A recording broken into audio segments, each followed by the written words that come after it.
دیکھیں، اخیب اور ایزابیل نے اس حد تک بدی کی کہ بال کے نبیوں کی تعداد بڑھ گئی، یہاں تک کہ خدا کے نبی کو ڈھونڈنا بھوسے میں سوئی کے برابر مشکل ہو گیا ٹھیک تھا۔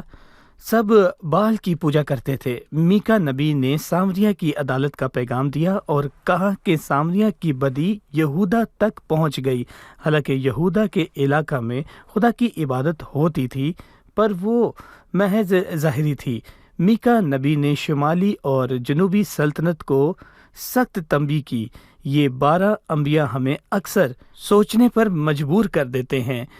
میرے مطابق ان 12 نبیوں میں 2 مماثلت ہیں اور 3 ثنائی خیالات ہیں۔ پہلی مماثلت 3 کتب ہے جو اسیری کے بعد یہاں لکھی گئی آپ کے تھی۔ کہنے کا مطلب ہے 12 چھوٹے قبیلے۔ بالکل، یوسیا سے ملاکی تک جی۔ 12 کتب، حجی، زکریا، ملاکی، یہ اسیری کے بعد لکھی گئی پہلی مماثلت۔ دوسری مماثلت یہ غیر اقوام کے نام اور ابدیہ کی کتاب ادوم کے لیے اور یونان اور ناہوم کی نبوتیں نبیوں کے لیے لکھی گئیں۔ یہ کل 6 کتب ہیں۔ ان کو ہم 3 کر کے 2 مماثلت کے طور پر بتاتے ہیں، پھر ان کتب کے 3 حصے جوڑتے ہیں۔ پہلا جو شمالی سلطنت کے نام لکھا گیا، ہوسیا اور آموس، دوسرا جوڑا جنوبی سلطنت کے نام حبقوق اور صفنیہ، تیسرا جوڑا ٹھیک ہے۔ بھائی ایلیا دوسری آیت میں دعوت ہے، اے سب لوگوں سنو اور زمین اور اس کی معموری کان لگاؤ، اور خداوند خدا، ہاں خداوند اپنے مقدس مسکن سے تم پر گواہی دے۔ یہ بااثر الفاظ ہیں۔ خداوند نے اپنے مقدس سے ان پر گواہی دی۔ اس بلاوے کا بتائیے۔ دراصل یہ ان کو متوجہ کرنے کے لیے ہے۔ پرانے عہد نامے میں شاید کہیں اور ایسی تحریر نہیں ہے جیسے میکا نبی نے لکھا کہ خداوند اپنے مسکن سے تم پر گواہی دے، اور پھر دوسرے باب میں لکھا ہے خداوند تیرے اور تیری جوانی کی بیوی کے درمیان گواہ ہے۔ اور میں کہوں گا کہ گواہ کا لفظ عدالتوں میں استعمال کیا جاتا ہے، اور کچھ مفکرین کہتے ہیں کہ خداوند نے ان کو شریعت کی عدالت میں کھڑا کیا، اور جب ہم عدالت میں جائیں تو یقیناً تو عدالت کے اندر میں کہوں گا کہ ایک طرف منصف بیٹھا ہوتا ہے اور دوسری طرف ملزم کھڑا ہوتا دفاع۔ ہے۔ گواہ، وکیل اور تمام کارروائی کو دیکھنے والے لوگ ہوتے ہیں۔ جو لوگ اس عدالت کو سنیں گے، اور اس میں زمین اور اس کے سب لوگ ہیں جن کو خداوند نے بلایا، کیونکہ خداوند اس کا گواہ ہے اور وہ سب کچھ دیکھتا ہے۔ وہ سب دیکھتا ہے۔ خداوند نہ صرف اس کا واحد گواہ ہے، بلکہ وہی واحد منصف ہے جو ان کو سزا سنائے گا۔ اور ہم جانتے ہیں کہ یہاں پر ملزم شمالی اور جنوبی سلطنت کے لوگ ہیں، لیکن یہاں پر ایک بہت ہی حیران کن بات ہے کہ میکا نبی نے بذات خود یہاں وکیل کی حیثیت لی اور ایک وکیل کا کردار ادا کیا، اور ان لوگوں کے لیے اپنی ہمدردی اور نیک خیالات کا واضح اظہار کیا۔ وہ نہیں چاہتا تھا کہ ان پر ایسی سزا کا حکم ہو، اس لیے عدالت سے پہلے ان کو تنبیہ کی۔ ٹھیک ہے، یہ بلاوا یہ عدالت کا بلاوا ہے، اور خداوند نے اپنے مقدس مسکن سے ان پر گواہی دی۔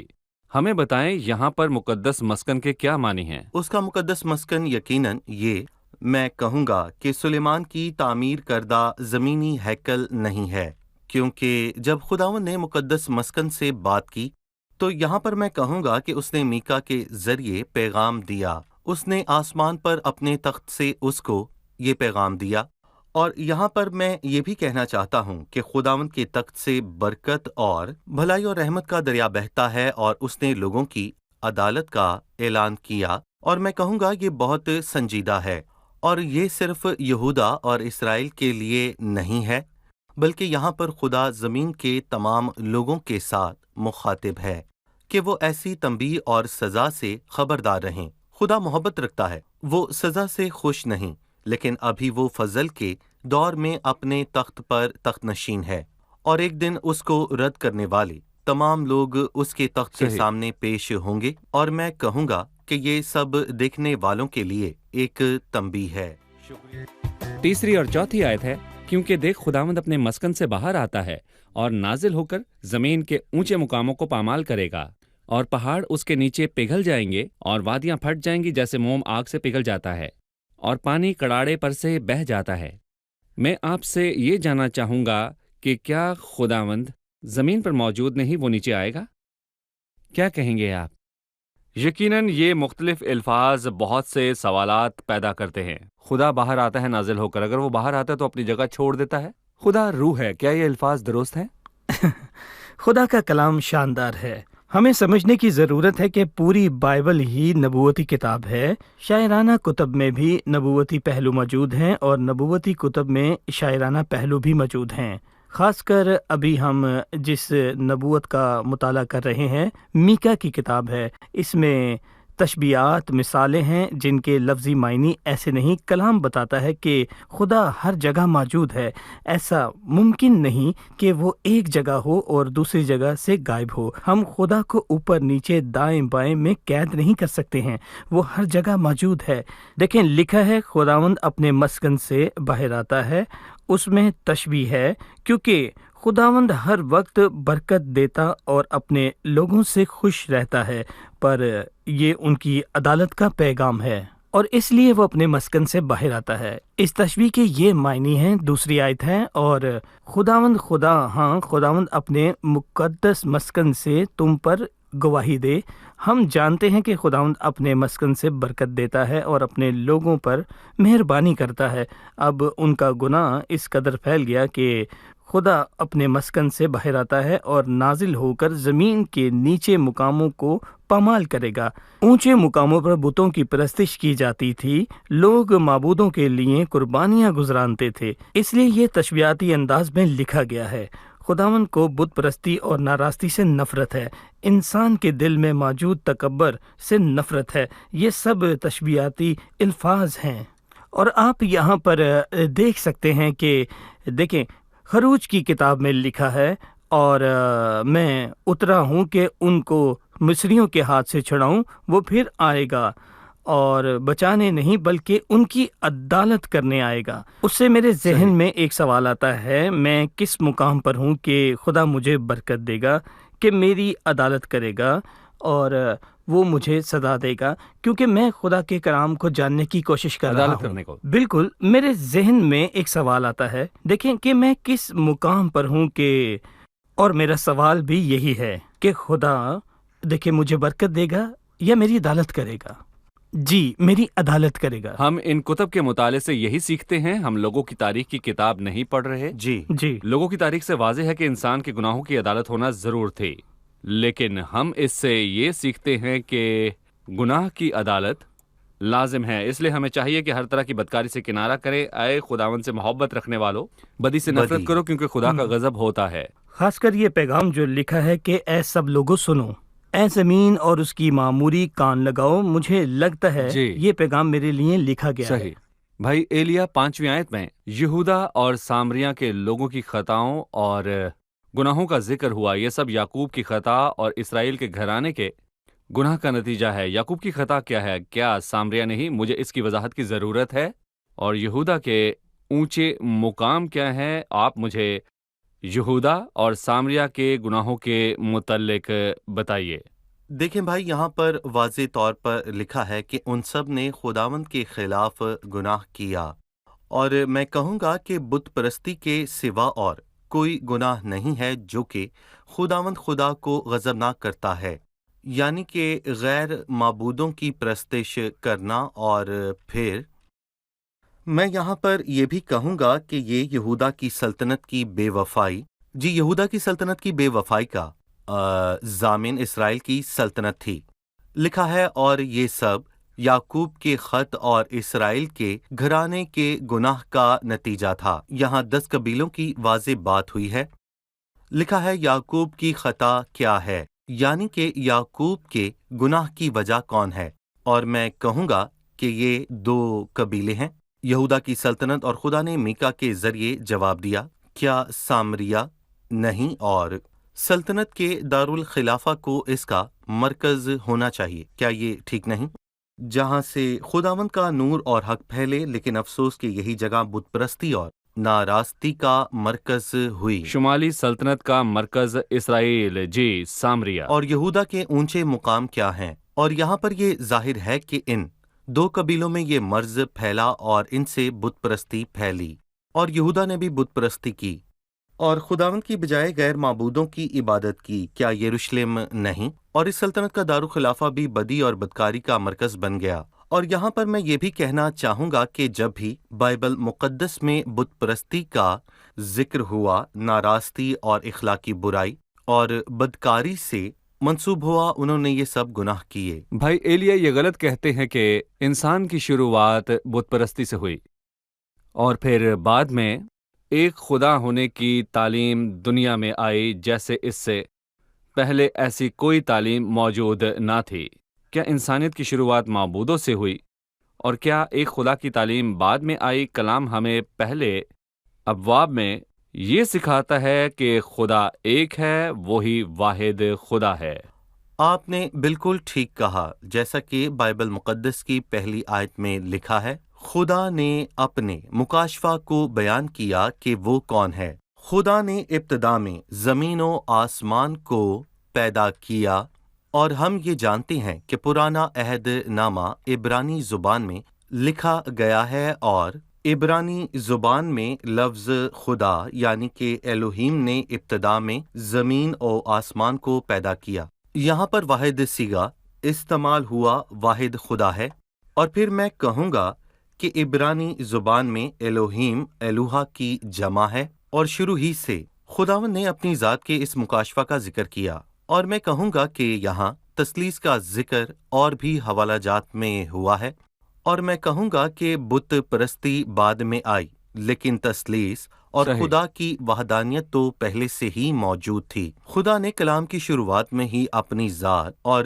فطرت کو ظاہر کر دیا تھا۔ ٹھیک ہے بھائی اسامہ، چھٹی آیت میں جو کچھ لکھا ہے تاریخی لحاظ سے اسرائیل کی سلطنت کے ساتھ کیا ہوا، اور نبوتی کتب میں ان کی عدالت کا تذکرہ ہوا ہے، اور یہ تاریخی عدالت ہے اور اس میں مستقبل میں ہونے والی عدالت کا حوالہ ہے۔ تاریخی لحاظ سے سامریہ کی کیا عدالت ہوئی؟ نبوت کے تعارف ہی سے ہم نے سیکھا کہ میکا نبی نے 740 بعد ازاں عیسوی میں نبوت شروع کی۔ یہ سامریہ کی تاریخی بربادی سے چند سال قبل ہوا، غالباً سامریہ کی بربادی سے 20 سال پہلے ہوا۔ شاہ اسور شامنزر نے سامریہ کو برباد کیا۔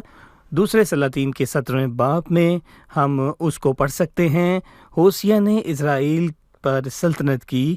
اسور کی تاریخ 721 بعد ازاں عیسوی تک جاتی ہے۔ اس نے سامریہ کے لوگوں کو اسیر کیا، وہ غیر اقوام والوں کو لایا کہ آ کر سامریہ کے علاقہ میں بس جائیں، اور تاریخ میں اس طرح سے ہوا، اور اس وقت سامریہ برباد ہوا۔ اس وقت خدا نے پتھروں کو وادی میں نہیں ڈھلکایا، نہ نبوتیں اکھاڑی، پر یہ سب اس کے بعد تاریخ ہوا۔ میں یہ ہوا؟ جی بالکل، تاریخ میں یہی ہوا۔ اس وقت سامریہ برباد ہو گیا تھا۔ اس وقت خدا نے ان کو پتھروں کی وادی میں نہیں ڈھلکایا تھا اور نبوتیں نہیں اکھاڑی تھی، پر اس کے بعد یہ سب ہوا۔ ہیرودیس کو یہ شہر اچھا لگا تھا۔ دیکھیں، اسے وہ شہر اچھا لگا تھا، اور خداوند نے فرمایا کہ یہ سب باتیں ہوں گی، اور اسی لیے یہ سب کچھ صحیح۔ واقع ہوا۔